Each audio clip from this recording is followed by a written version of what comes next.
এই ভ্যাবলা, এই বদরুদ্দিন, যাচ্ছিস কোথায়?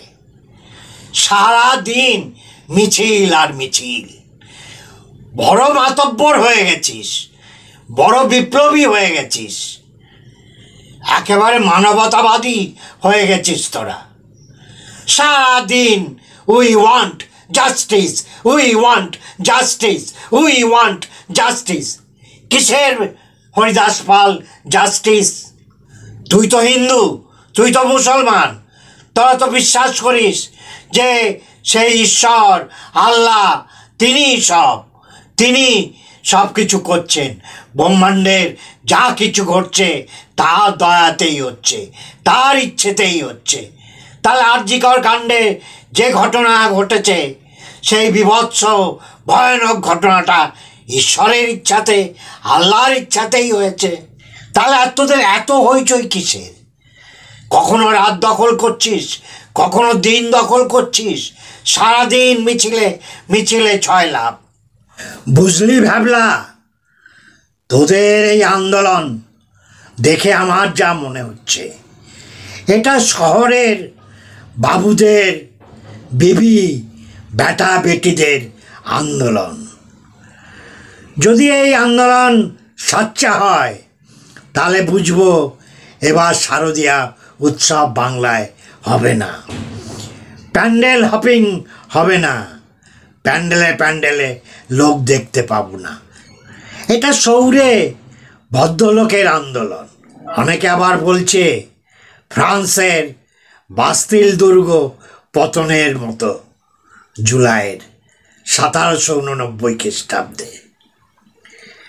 আরে বাস্তিল দুর্গ আম আদমি ভেঙেছিল, এই শহরে ভদ্রলোকের বিবি বেটা বেটিরা ভাঙেনি। দেখা যাক শারদীয় উৎসব হয় কি না। না, এটাই একটা প্রাক শারদীয়া উৎসবের চেহারা নিয়েছে। কে জাস্টিস দেবে?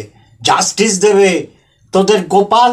এই কয়েকদিন আগে তোরা তালের বড়া খাওয়ালি, ননি খাওয়ালি, মাখন খাওয়ালি। আবার কয়েকদিন বাদে তোদের মা দুর্গা আসবে, মা কালী আসবে, তারা বিচার দেবে। তারা তো দয়াময়, তারা তো সব দেখছেন। তাদের ইচ্ছাতেই নাকি গাছের পাতা নড়ে, পৃথিবীর যা কিছু ঘটে তাদের ইচ্ছাতেই হয়। তাহলে এই ঘটনাটা তাদের ইচ্ছাতেই হয়েছে। এমনও তো তোরা বলিস যে কর্মফল, আগের জন্মে নিশ্চয়ই খারাপ কাজ কিছু করেছিল মেয়েটি, তাই এই জন্মে এই সাজা পেল। তাহলে তো মিটে গেল, তাহলে আর কে জাস্টিস দেবে? আর একটা, মেয়েটা কেন এই পোড়া দেশে জন্মাতে গেল? মেয়েটা কেন ভারতে জন্মালো? সারাদিন চিৎকার করছিস প্রমাণ লোপাট হয়ে গেছে, প্রমাণ লোপাট হয়ে গেছে। আরে তাহলে আর কি এবার থেকে চোরদের বলবো যে চুরি করে যাওয়ার সময় তোমার নাম, ঠিকানা, মোবাইল নাম্বারটা রেখে যাও, না হলে আমাদের গোয়েন্দা দপ্তর, পুলিশ এরা ধরতে পারবে না। খুন করে যাওয়ার সময় নাম, মোবাইল নাম্বার সব লিখে রেখে যাও। ন্যাকা চৈতন্য তোমরা। শার্লক হোমসকে, আর্থার কোনান ডায়েলের শার্লক হোমসকে নিয়ে আসতে হবে, নাহলে হেনকাল প্রোকে নিয়ে আসবো, আগাথা ক্রিস্টির সৃষ্টি বিখ্যাত গোয়েন্দা চরিত্র। এরা তো কিছুই পাচ্ছে না, এদের সব ওই লিখে রেখে যেতে হবে, তবে এরা অপরাধী ধরতে পারবে। সব ন্যাকা কেষ্ট, প্রমাণ লোপাট হয়ে গেছে। আরে ক্ষমতা থাকলে শূন্য থেকে, ভস্য থেকে অপরাধীকে ধরে নিয়ে আসবে। ন্যাকা চৈতন্য তোমরা। ভাবলা, তোরা তো তদন্ত মোটামুটি শেষ করে ফেলেছিস। তোদের টিভি চ্যানেলের বিভিন্ন চ্যানেল রোজ সন্ধেবেলায় বসে তদন্ত করে চাদর ইস্যু, ভিডিও ইস্যু সব বিশ্লেষণ করে প্রায় অপরাধী ধরে ফেলেছে। সিবিআই ফিবিআইয়ের খুব একটা দরকার হবে না, টিভি চ্যানেলগুলোই দোষীকে শনাক্ত করতে পারবে। আর ওই সলিল বলে একজন, আরেকজন পঙ্কজ বলে, ফেলুদা আর ব্যোমকেশ বক্সি দুই গোয়েন্দা আছে, তারা তো ফাটাফাটি বিশ্লেষণ করছে, ধরে ফেললো বলে অপরাধী। তারা যখন চাকরি করতো শুনেছি সারা পশ্চিমবঙ্গে তাদের জামানায় তাদের যে ক্ষেত্র ছিল সেই ক্ষেত্রে কোনো দুর্নীতির ছুঁচ ঢুকতে পারিনি। এত তাদের সময় রামরাজত্ব ছিল।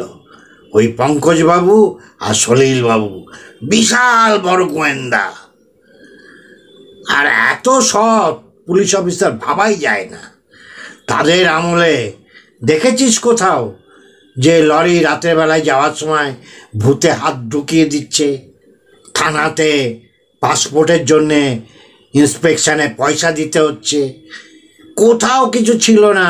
কি শাসন ছিল, পুলিশের স্বচ্ছতা ভাবাই যায় না।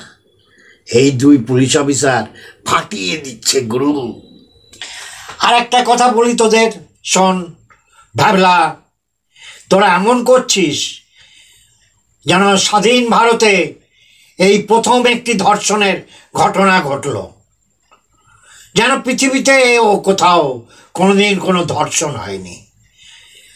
আর দুর্নীতি নিয়ে তোরা চিৎকার করছিস, আরজি করের দুর্নীতি।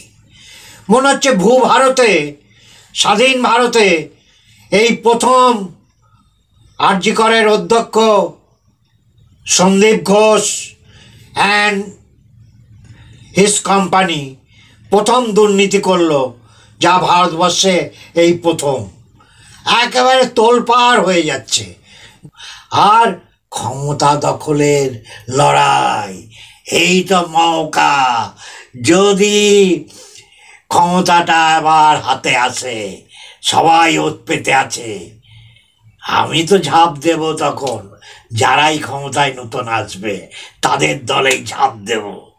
যাক, তোরা চেঁচামেচিটা বেশি করিস না, আমার খুব বিরক্ত লাগছে।